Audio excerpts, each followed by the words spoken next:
Her name was Tiabeth. She was one of many children to the ruler's 3 wives, but she was definitely his favourite. She called him Iti. I'm guessing his name was actually Khufu, and sometimes he could hear her calling, "Iti, Iti," when she was coming down the hallways to see him.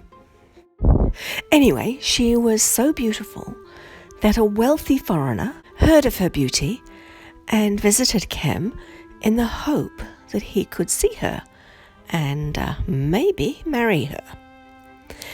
He took with him much silver, gold, and gifts for her father. Upon seeing her, he was instantly in love, and amazingly, she reciprocated. Although foreigners were welcome and much effort was put into impressing them, they were certainly not suitable to be married into the royal family. He immediately rejected the offer of his daughter's hand. It was a hard thing to do because he would rather have liked to have the money that was being offered. The royal coffers were very low at this time, and the pharaoh had an idea of how he could keep his daughter in Egypt and get money at the same time. Lots and lots of money.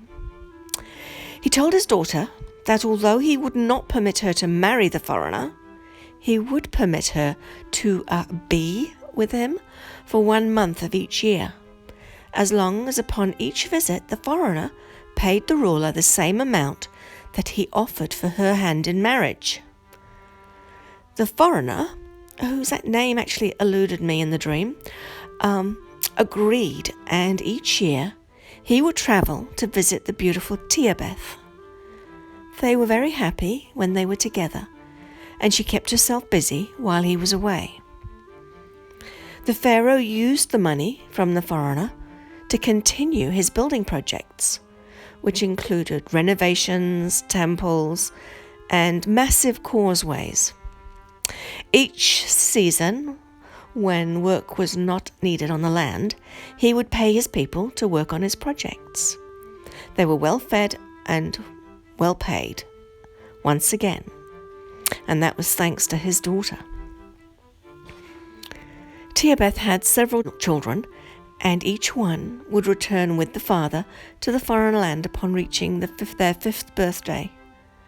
Tiabeth's lover each year brought the money required, but always brought a little extra for Tiabeth. He hoped that one day she would escape the clutches of her father and return with him. She kept her money secreted away. I do not remember in the dream how it happened, but she died before she could escape. The ruler was devastated. In the dream, the foreigner returned for his annual visit to discover that she had died. He too was devastated. He gifted what he had brought with him to her father and took back with him his remaining 2 children that had been living with their mother. He never returned to Egypt again. Tiabeth's father quickly ran out of money and could no longer pay his people, but insisted that his people continue to work anyway, since the projects were near to completion. But he found himself much hated by his people. The ruler became a miserable, reclusive, angry person. He missed his daughter, and he missed the money she had provided. After her death, he found the money she had kept for herself, and he used it to build her a tomb of her own.